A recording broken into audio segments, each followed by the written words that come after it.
A snowball's chance in hell still has a chance. A snowball made of gold and silver in Vermont, though. That's quite a bit of a long shot. Let's explore.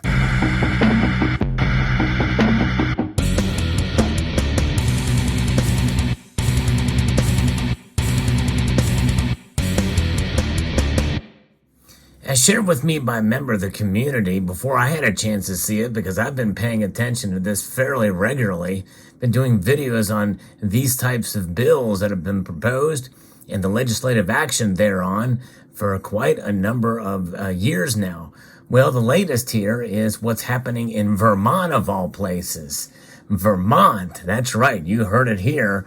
In fact, we had a member of this community who was quite popular from Vermont quite a number of years ago, Silverfish VT. There's some good people in Vermont for sure. In fact, I would dare say that even if you maybe you may even be a legislator that may be watching this video and you may be on the other party. Who knows? There's still a chance that some good things could happen. I'm going to hold my head up high with hopes that perhaps it will occur. What you're looking at here is some gold and silver produced by the United States of America. And as of right now, you have to pay taxes on these. Produced by the United States government.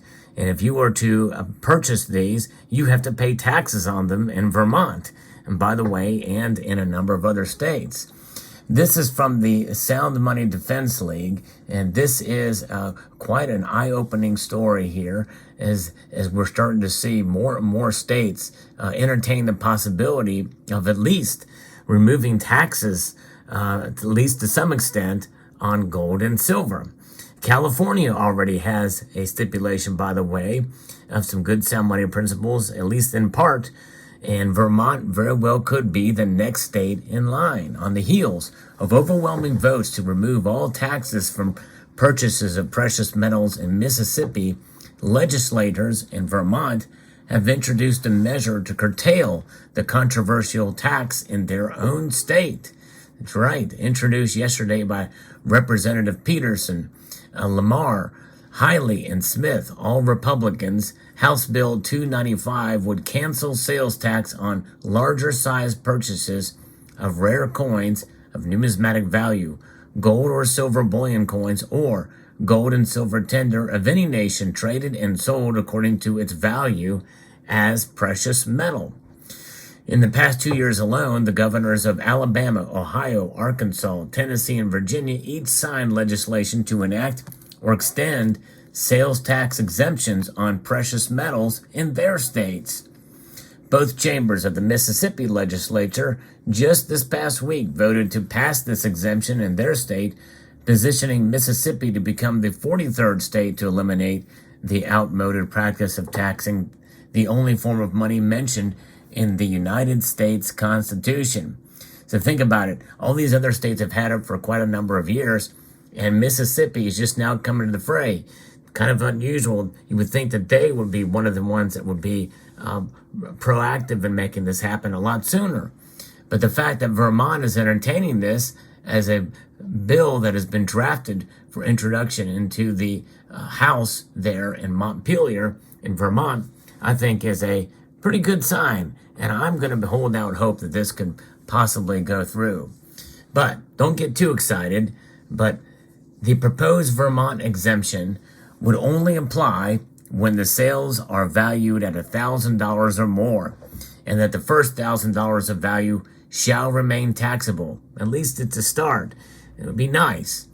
While removing sales taxes from larger transactions is viewed as a positive step, continuing to tax transactions under $1,000 specifically discriminates against small-time savers, arguably the people who can at least afford the tax.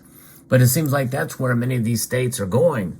They're doing it to help really the top earners in this country and penalizing those who don't earn as much. In reality, it should be the other way around. California has a stipulation for $1,500 as being the threshold.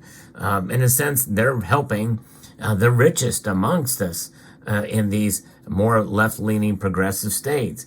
Kind of odd, if you ask me. Kind of goes against what progressives and the Democratic Party stand for, but that's just my take on it. You probably agree, maybe not, even if you're a Democrat.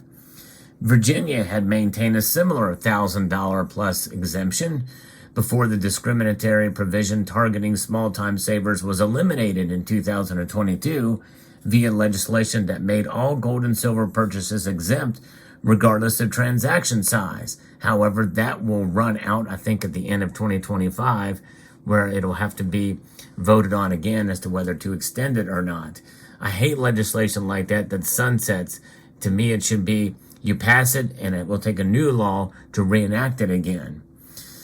As a result of skyrocketing federal debt along with excessive issuance of Federal Reserve notes or dollars or their electronic equivalent, savers have been losing significant purchasing power as inflation rages across America. Boy, that is true. The dollar, this thing, just from a year ago, it's lost over 6% of its value from a year ago this month. It's insane in the membrane, but that's kind of where we are at. Holding some savings in gold and silver is one way to protect one's purchasing power over the course of a long period of time when you make your purchases. And, it's how you buy your precious metals. But the thing is, give us the option to trade our Federal Reserve notes for sound money. Really, that's what it's about. There's a couple of reasons why this should be considered. And while House Bill 295 is good policy as a start, because levying sales tax on precious metals makes no sense because they're held for resale. Sales taxes are typically levied on final consumer goods. Things like computers, shirts, and shoes that carry these sales taxes because the consumer is using them. Precious metals are inherently held for resale, not consumption. It's not very often that you see these things. Well, you don't. They're just held and they just exist for what they are. They don't pay dividends. And they just, the only thing that you can take with these things is take them and put them in your pocket. And as a to fondle every now and then. That's about it. That's all you're going to do with them. You're going to look at them and you're going to fondle them. You're going to rub them. You're going to touch them. That's it. Sometimes that's all you can do is just look at it. Or you can hold it, or you could rub it, or you could caress it, but then you're getting into idolatry there. We don't want to do that with anything. But nonetheless, precious metals are inherently held essentially for resale, making the imposition of sales tax on precious metals illogical from the beginning. Studies have shown that taxing precious metals is an inefficient form of revenue collection. The results of a study in Michigan demonstrated that any sales tax proceeds on a state collects on precious metals may be surpassed by the state revenue lost from conventions, businesses, and economic activities that are driven out of the state. The harm is exacerbated when you consider all of Vermont's neighbors. All of them, including New York and Massachusetts, have already stopped taxing gold and silver. That's amazing that New York has stopped taxing. I don't know exactly the particulars of New York. They may have this type of thing that has been proposed, like in Bill 295, where there's a threshold, but still, at least they have something there. And of course, New Hampshire doesn't surprise me. In fact, over the summer, I drove through Vermont and into New Hampshire, and it was like night and day. I went on the very corner, southeastern corner of Vermont, and it is woke city, folks. That little town I went through was woke city, up and down, sideways, very progressive, leftist. And then you go into New Hampshire, and there's people riding motorcycles with no helmets on. And very, very much a different attitude in New Hampshire. It's kind of interesting and amazing. And again, this is pretty much a big long shot for Vermont that this thing will get passed, proposed by these Republicans. I looked up the makeup of the state legislature in Vermont. It is overwhelmingly Democrat. So likely this thing is probably not going to be considered. It's a draft bill right now being proposed. But the thing is that anything with regards to precious metals, sound money, likely Democrats, they won't care. They have no interest in it, and it will not be considered because that puts the power back to the people, not in terms of the the state in this case, or anything else. They want to be able to tax everything. And that's just the legislature. I'm hoping some of them would be open-minded and considerate, because inflation really is hurting a lot of people, more so than what they would like you to believe. That's what's happening now. And I would very much dare say, in fact, I want to ask you, the viewer, if you tend to lean Democrat, and I have a fair number of viewers on my channel who are. Many of them get annoyed with me from time to time. Some of them don't listen as much as they used to. But my guess is even you would be for a tax exemption on precious metals because you buy them too. You understand the principles of sound money. And it's okay to have a different ideological point of view on matters of policy. We, in this community, even though some of us have different political points of view, we can agree on a lot of different things with regards to sound money. So let me know what your thoughts are. Would you be for this type of legislation and the idea of promoting sound money, gold and silver? Let me know in the comment section below if you fall in that category. If you are a Democrat, lean Democrat, or tend to vote that way, let me know what your thoughts are on this proposal and about sound money being taxed and the states recognizing it. Obviously, there's other good reasons not to tax them.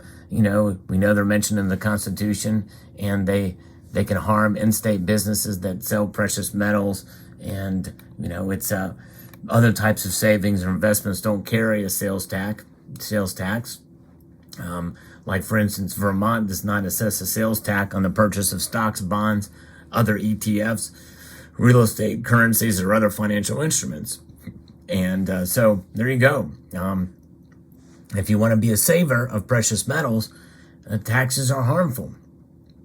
And so right now, the Green Mountain State is referenced last. That's 50th on the Sound Money Index.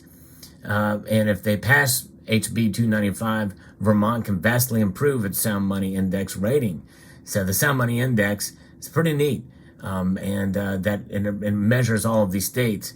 When I did videos on this in the past, people asked me about this Sound Money Index and how they can see the measure. I'm going to post a link to it in the description of this video below so you can see exactly where this falls. It's hosted by moneymetals.com, and you can get an idea of where all of the states lie and in the particulars of how they set these ratings of what's the best and what's the least in terms of the Sound Money Index and how they're measured.